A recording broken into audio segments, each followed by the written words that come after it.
किसी के बाप के दम नहीं है कि रिजर्वेशन खत्म कर पाए। संघ बहुत चालाक चीज है, उसको मालूम है कि अभी युवा एक चीज पे इकट्ठा है। युवा इस समय शिक्षा, बेरोजगारी और तमाम चीजों पे लड़ रहा है और युवाओं को बरगलाने के लिए इन्होंने ये ऐसे ही ड्रॉप कर दिया है। अच्छा, मूर्खों की फौज है। राहुल सांस्कृत्यायन कौन थे?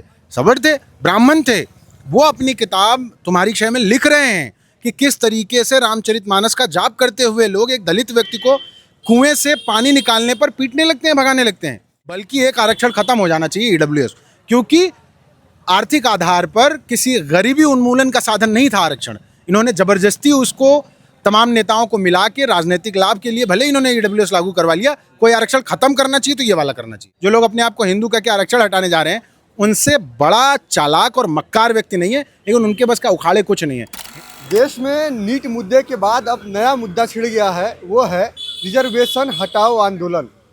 कांग्रेस जनता पार्टी ने नीट को लेकर प्रोटेस्ट किया, इसके बाद धर्मेंद्र प्रधान का इस्तीफा हुआ, तो अब रिजर्वेशन हटाने को लेकर कुछ लोग प्रोटेस्ट कर रहे हैं कि अब रिजर्वेशन को हटा देना चाहिए। तो ऐसे में हमारे साथ बात करने के लिए जर्नलिस्ट विनीत कुमार जी हैं, इनसे बात करेंगे, जानेंगे कि इनका रिजर्वेशन पर क्या स्टैंड है, क्या रिजर्वेशन हटना चाहिए या फिर रहना चाहिए। विनीत जी, बहुत बहुत स्वागत है हमारे चैनल। देखो यार, बहुत बेसिक सा आपने सवाल पूछा, सीधा जवाब ये है कि अभी ना थोड़ा बुरा लग सकता है किसी को, किसी के दम नहीं है, किसी के बाप के दम नहीं है कि रिजर्वेशन खत्म कर पाए। साफ साफ बात। जो लोग रिजर्वेशन खत्म करने के लिए चिल्ला रहे हैं वो खुद भी ईडब्ल्यूएस का रिजर्वेशन ले रहे हैं, अपनी आबादी के लगभग बराबर ले रहे हैं और बढ़िया माल काट रहे हैं, एकदम दगनादन खुश हैं, कोई दिक्कत उनको नहीं है। और रही बात इसकी कि दो चार ऐसे बेवकूफ़ टाइप के लोग आके खड़े हो जाएंगे, रिजर्वेशन खत्म कर दो, अब गरीबों का शोषण हो रहा है, जात के आधार पर रिजर्वेशन नहीं मिलना चाहिए, अभी रिजर्वेशन की ज़रूरत नहीं है, जिसके लिए रिजर्वेशन था वो ख़त्म हो गया, लोग अमीर हो गए, बेवजह लोगों को आरक्षण दे रहे हैं। ये मूर्खतापूर्ण बहस है। उनमें से ज़्यादातर को ये भी नहीं पता होगा कि रिजर्वेशन पहली बार कब आया, रिजर्वेशन का आधार क्या है, रिजर्वेशन संविधान की किन धाराओं के तहत दिया जा रहा है। ऐसे मूर्खों से बहस करने से अच्छा है सीधी बात समझ लो, किसी के दम नहीं है। कोई भी पार्टी, क्या भाजपा, क्या कांग्रेस या छोटी कोई किसी भी कोई भी राजनीतिक दल रिजर्वेशन नहीं खत्म कर सकता। किसी के अंदर दम नहीं है कि हटा ले, लेकिन कुछ लोग जो प्रोटेस्ट कर रहे हैं, दिखा रहे हैं कि भारी संख्या में इकट्ठा हो रहे हैं, रिजर्वेशन हटा के मानेंगे। ये कहाँ से आ रहे हैं फिर? ये कैसी विचारधारा? नहीं, प्रोटेस्ट करना सबका अधिकार है, उनका अधिकार है, कर लें। तो कोई पत्थर पर सिर नहीं मारना चाहिए, मेरी सलाह ये है।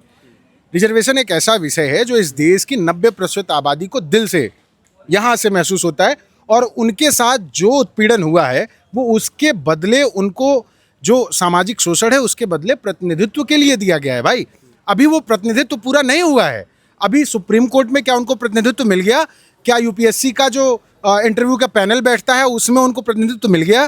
क्या इस देश के तमाम, अभी उत्तर प्रदेश में हम खड़े हैं, यहाँ बात कर लीजिए, कितने डीएम ओबीसी एससी के पोस्टेड है, कितने सवर्ण पोस्टेड है, आप पता कर लीजिए। क्या उनको प्रतिनिधित्व मिल गया? क्या आईपीएस और एसएचओ और सीओ की पोस्टिंग में थानों पर, जिलों में आपको आरक्षण मिल गया? नहीं मिला भाई। हमारे लोग अभी वहाँ पहुँचे ही नहीं। कैसे रिजर्वेशन का जो बेसिक फंडा था कि हमको प्रतिनिधित्व मिलेगा वो कंप्लीट हो गया? मूर्खों वाली बात करते, कोई भी आएगा कहेगा हम पार्टी बना लेंगे। अब मुझे तो लगता है कि ये साजिश है। वो ये देखिए, संघ बहुत चालाक चीज़ है, उसको मालूम है कि अभी युवा एक चीज़ पे इकट्ठा है। युवा इस समय शिक्षा, बेरोजगारी और तमाम चीज़ों पे लड़ रहा है और युवाओं को बरगलाने के लिए इन्होंने ये ऐसे ही ड्रॉप कर दिया है। अच्छा, मूर्खों की फौज है, उनको पता नहीं है, उनको ईडब्ल्यूएस मिल रहा है, ओबीसी में भी वैसे भी क्रीमी लेयर लागू है। और रही बात एससी एसटी की, तो जिसका आपने जितना शोषण किया है उसको उतने अधिकार मिलेंगे भाई, उसको रिप्रेजेंटेशन मिलना ही है, उसको कोई नहीं रोक सकता। आप संविधान नहीं बदल सकते, और संविधान 400 पार सीटें होती तो ऐसे लोग कुछ भले कर पाते, फिलहाल तो नहीं कर पाएंगे। ये जो लोग हैं संविधान को न मानने वाले भी हैं, इसमें से बहुत कहते हैं कि संविधान हम मानते ही नहीं है। जो संविधान मानता है वो आरक्षण जानता है, वो आरक्षण की कद्र करता है। अब कोई नहीं है, कोई वंचित नहीं है जिसको आरक्षण नहीं मिल रहा भाई। यहाँ कोई कह ही नहीं सकता कि उसको आरक्षण नहीं है, सबको मिल रहा है। आप जिनका आर्थिक आधार, जिनको कुछ नहीं था उनको आर्थिक आधार पे 10-15%, बमुश्किल 15% जिनकी आबादी ने, उनको 10% का ईडब्ल्यूएस मिल रहा है। अब क्या प्रॉब्लम है भाई? अच्छा, बहुत लोग जब कह रहे हैं कि आरक्षण हटाना ही है तो उससे बढ़िया जाति हटा दो, तो कई लोगों को मिर्ची भी लग जाती है। देखो, नहीं हटेगी। प्रॉब्लम ये है कि अभी जाति तो आप तय नहीं करेंगे। देखो, जिनका शोषण आपने किया और हजारों सालों का इतिहास है, आपने जाति बनाई, अब आप ही खड़े हो गए कह रहे हैं हम जाति खत्म कर देंगे। कहाँ से खत्म कर देंगे भाई? आप तय नहीं करेंगे। आपने जिनका हजारों सालों से शोषण किया है, आपने जिनका अपमान किया है, जिनका जात के आधार पर आपने ऊंच नीच, भेदभाव, छुआछूत की है, जिनके साथ, जिनको आपने हजारों सालों तक अपमानित किया है, वो तय करेंगे जाति छोड़नी है कि नहीं छोड़नी है। आपने बताया कि अपमानित किया है, बहुत सारा वीडियो वायरल होता है, उसमें कहते हैं कि हजारों साल तक हमने पानी नहीं पीने दिया, तो ये जिंदा कैसे हैं? ये एक अरे यार, narrative जाहिलता system है, मूर्खता है भाई। अगर आप गांव में 2 कुआं है, किसी सवर्ण समाज की बिरादरी के पास कुआं है, तो वो पानी नहीं दे रहा है, ये सच है। आज भी आपको पता है, सच्चाई यही है कि गांव में आप जमीन पे चले जाइए या इस देश के सुप्रीम कोर्ट और बाकी बड़े संस्थानों में चले जाइए, वहाँ वही स्थिति है, लोगों का शोषण हो रहा है। और रही बात इसकी कि छुआछूत और भेदभाव, पानी नहीं पीने देने का मतलब ये है कि आपने उनको कभी भी अपने कुएं तक नहीं आने दिया। और मैं नहीं कह रहा हूँ, आप पढ़िए ना, राहुल सांस्कृत्यायन कौन थे? सवर्ण थे, ब्राह्मण थे। वो अपनी किताब तुम्हारी क्षय में लिख रहे हैं कि किस तरीके से रामचरितमानस का जाप करते हुए लोग एक दलित व्यक्ति को कुएं से पानी निकालने पर पीटने लगते हैं, भगाने लगते हैं। ये मैं कह रहा हूँ, इतिहास गवाह है, कोई ऐसा दावा तो नहीं है। और रही बात पानी आपने नहीं पीना दिया, तो आपने कुओं और तालाबों पे अपना अधिकार जमा रखा था, नदियाँ सबके लिए बहती थी, आप नहीं रोक सकते। आप उन्हीं का उगाया अनाज खाते रहे, आप उन्हीं मेहनत कश लोगों की बनाए घरों में रहते रहे, सब उनका दिया था, आपका क्या था? आपने जो लोग कमेरा लोग थे उनको बेवकूफ़ बनाया, उनसे दान लिया, और बेवकूफ़ बनाते बनाते इतनी जातियां बना दी कि कोई बाइफर्केशन ही नहीं बचा कि कौन किस जात का है। हर जात में भी 2-4 जात है। 70 साल ही पूरा हुआ, उतने में ही ये लोग कह रहे हैं कि अब इनका आरक्षण हटाओ, ये लोग सक्षम हो गए हैं। इसके पहले कई हजार सालों तक एकाधिकार रहा है। भाई मैं तुमसे कह रहा हूँ, आरक्षण नहीं हटेगा, 70 साल नहीं।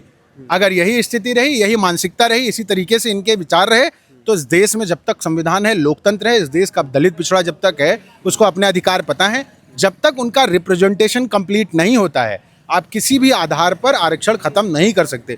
बल्कि एक आरक्षण खत्म हो जाना चाहिए, ईडब्ल्यूएस, क्योंकि आर्थिक आधार पर किसी गरीबी उन्मूलन का साधन नहीं था आरक्षण। इन्होंने जबरदस्ती उसको तमाम नेताओं को मिला के राजनीतिक लाभ के लिए भले इन्होंने ईडब्ल्यूएस लागू करवा लिया। कोई आरक्षण खत्म करना चाहिए तो ये वाला करना चाहिए। अच्छा, जो प्रोटेस्ट में बहुत लोग जा रहे हैं, हाँ। कहते हैं कि हम हिंदू हैं, हाँ। हिंदुओं को ही मानते हैं, हाँ। लेकिन फिर पिछड़ों के आरक्षण को लेकर समस्या हो जा रही कि हटा के मानेंगे। नहीं, तो ये हिंदू नहीं है क्या? हिंदू देखिए, हिंदू मूर्ख बनाने का साधन है भाई। हम पैदा हुए, ये हमारी मजबूरी थी, हमको पता ही नहीं था भाई हम तो कहाँ पैदा हो रहे हैं ना। हमको थोड़े पता था कि हम किसी जात में पैदा हो रहे, किसी धर्म में पैदा हो रहे, हम तो इंसान पैदा हुए थे। और हिंदू हिंदू कहने वाले लोग सबसे ज़्यादा वो हैं जो जातिगत आधार पर श्रेष्ठता को बनाए रखना चाहते हैं। इस देश में जो लोग हिंदू हैं वो जातियों में बटे हुए हैं। मैं सीधी सी बात आपको बता रहा हूँ, जो आपको ये कहे कि सारे हिंदू हैं, वो सबसे बड़ा बेवकूफ़ आपको बनाने वाला व्यक्ति है। अब इसका मतलब वो चूना लगाने वाला है। जैसे ही कहे कि तुम भी हिंदू, हम भी हिंदू, हम में कोई फ़र्क नहीं है, वो चूना लगाने आया है, या तो बहुत शातिर आदमी है। और ऐसे शातिर लोगों से हमेशा बचना चाहिए। जो लोग अपने आप को हिंदू कह के आरक्षण हटाने जा रहे हैं, उनसे बड़ा चालाक और मक्कार व्यक्ति नहीं है, लेकिन उनके बस का उखाड़े कुछ नहीं है। हिंदू मुस्लिम करके आप वोट लेके सरकार बना सकते हो, थोड़ी नफरत बांट सकते हो, आरक्षण के आप बहुत दूर हैं उससे। तो जब आप अपनी असली औकात पे आएंगे तो कलई खुल जाएगी, है ना। तो ये जो कर रहे हैं लोग, ये कलई खोल रहे हैं। हिंदू कौन है यार? कोई हिंदू नहीं है। आपने किसी को हिंदू छोड़ा ही नहीं। जो हिंदू मानते भी थे अपने आप को, आपकी इन हरकतों और इस तरीके की चालाकियों और आपकी नीचता की वजह से वो खुद हिंदू धर्म से अपने आप को दूर करते चले गए। जबकि बहुत अच्छे अच्छे भक्त थे, वो अपने आप को बहुत भगवत भक्त और हिंदू धर्म का बहुत बड़ा उपासक मानते थे। उनका कनेक्शन काट दिया इन्होंने हिंदू धर्म से। तो इन्होंने हिंदू धर्म को भी अपमानित किया है। ये कोई हिंदू धर्म के बहुत बड़े तोपची नहीं है, इनके पास जिम्मेदारी नहीं है, ठेकेदार थोड़े हैं। मोहन भागवत का भी बयान आया था, हिंदू राष्ट्र बनाने चल दिए हैं, कहते हैं कि हिंदू राष्ट्र बनाएंगे। लेकिन अभी जब बात संविधान पाई, आरक्षण पाई, तो कह रहे हैं कि हम तो आरक्षण के समर्थन में है, कोई दिक्कत नहीं है, चलते रहना चाहिए। हाँ, तो मोहन भागवत जी भाई, मोहन भागवत जी है। उनको सत्ता चाहिए, उनको अपनी संस्कृति स्थापित करनी है। उनको पता है कि आरक्षण कोई नहीं खत्म कर सकता। मोहन भागवत कौन है? कैसे खत्म कर देंगे आरक्षण? उन्होंने दिया है जो खत्म कर देंगे, उनकी हैसियत खत्म कर देंगे, किसी की नहीं है भाई। देखिए, मोहन भागवत जी होंगे बड़े पद पे, लेकिन आरक्षण के खिलाफ खड़े होने की किसी की हैसियत नहीं है। जो भी लोग सामाजिक और राजनीतिक रूप से थोड़े भी पढ़े लिखे शिक्षित हैं, उनको पता है किसी की हैसियत नहीं है इस देश में आरक्षण खत्म करने की। कोई कितनी भी बड़ी बातें कर ले, सब छोड़ दीजिए। जो असली आरक्षण है, जिसकी ज़रूरत थी, वो तो छोड़ो, ईडब्ल्यूएस खत्म करके दिखा दे, हम जाने। कोई आरक्षण, देखिए, आरक्षण खत्म करना संभव नहीं है। क्या मोहन भागवत, क्या नरेंद्र मोदी, क्या अमित शाह, क्या योगी आदित्यनाथ, क्या कोई भी पार्टी, चाहे राहुल गांधी, अरविंद केजरीवाल, अखिलेश यादव, सब नेता एक हो जाए, आरक्षण नहीं खत्म होना है। और जात कोई नहीं तय करेगा कि वो खत्म करेंगे। जिनका शोषण हुआ वो तय करेंगे। हमारे साथ गलत हुआ, हम तय करेंगे कि जात छोड़ेंगे कि नहीं छोड़ेंगे। ये हमारी पाले में गेंद है, आपके पाले में नहीं। आपके पीछे हम निकल चुके हैं, अब आप आइए हमारी तरफ। हमको जब लगेगा छोड़ना, हम छोड़ देंगे। लेकिन वो गद्दी से छोड़ना नहीं चाहते हैं, पिछड़ों को पिछड़ा ही रहना चाहते हैं एकदम से। यार, कौन चाहता है जातिगत श्रेष्ठता मिल जाए, जन्मजात श्रेष्ठता मिल जाए? और क्या चाहिए तुमको भाई? जन्म से पांडित्य प्राप्त हो जाए किसी को अगर जात की वजह से, तो वो क्यों इस उपाधि को, इस मौके को छोड़ना चाहेगा? कौन छोड़ना चाहता है इस धरती पे? तुम बताओ, तुम्हें मिल जाए कोई चीज़ प्रिविलेज, छोड़ना चाहोगे? देखो, शिक्षित समझदार इस देश की 90% आबादी ये जानती है कि उन्हें कुछ लोगों ने अपने आप को प्रिविलेज करने के लिए, जन्मजात श्रेष्ठता के लिए बेवकूफ़ बनाया है। अब उनको पता है कि उस शोषण में दोबारा नहीं पड़ना, उस पीड़ा को दोबारा नहीं झेलना, वो अपने आरक्षण को बचाने के लिए किसी भी स्तर तक जा सकते हैं, तो उनको मत छोड़ो। वो सोता हुआ शेर है और संगठित शेर है आज की तारीख में, याद रखिएगा। वो जो 90% आबादी है, सबको अपने हक अधिकार का एहसास है, उसमें से 2-4% भी खड़े हो गए तो तुम्हारी 3% की आबादी बहुत भारी पड़ेंगे भाई। कहाँ हो? ये 5 मिलियन लोग क्या होते हैं? कुछ नहीं है। 140 करोड़ का देश है, उसमें 90% ओबीसी SC ST है। कहाँ जाओगे? कहीं नहीं निकल पाएंगे, ये कुछ नहीं है। भागने का भी जगह नहीं मिलेगा फिर। अरे ये छोड़ दो, ये बात ही नहीं करनी। भागने का, आप खड़े होने की जगह नहीं है आपको। क्या बात कर रहे हैं? आरक्षण बचाओ पार्टी बना दो अभी। चलो, वो आरक्षण हटाओ बना रहे, कोई अच्छा व्यक्ति आरक्षण बचाओ पार्टी बना दो। देखो, तुम ही बना दो। चलो, मैं कहता हूँ आरक्षण बचाओ पार्टी बना देते हैं, और उनसे ज़्यादा फॉलोअर्स तुम्हारे ना हो जाए तो कहना। उनकी हैसियत है वहाँ आने की यार। 2-4-5 मिलियन इंटरनेट पे। अरे अभिजीत दीपके ने कॉकरोच जनता पार्टी बनाई, 27 मिलियन अभी पहुंच गया है। मुझे लग रहा है 25-26 मिलियन। 25-26 कितना आया था? 2 लाख, 2 ही लाख आया था ना। लेकिन वो सब संगठित था और ऐसे मुद्दे पे लड़ रहा था कि इनको झुकना पड़ा। लेकिन जब ये आएंगे तो इनके सामने जो आरक्षण, भाई जिनका आपने शोषण किया, वो चुप नहीं रहेंगे। आपको लग रहा है कि आपका मन होगा तो चलो ठीक है आरक्षण हटा दो, आपका मन होगा तो EWS दे दो, आपका मन होगा तो फलाने भी बुरे, अच्छा खाओगे और खराब फेंक के हमको दे दोगे। थोड़े चलता है यार। आरक्षण नहीं खत्म होगा गुरु, एकदम तय जान लो। अच्छा, देखिए कि आरक्षण को लेकर जो मुद्दा है लगातार गर्माता जा रहा है। कुछ लोग ऐसी सोच रखते हैं कि जो पिछड़ा है पिछड़ा ही रहे, आगे वाले जो हैं आगे ही बढ़ते रहे। तो आप लोग कमेंट करके जरूर बताइएगा कि क्या चाहते हैं आप लोग, कि आरक्षण रहना चाहिए या फिर हटना चाहिए।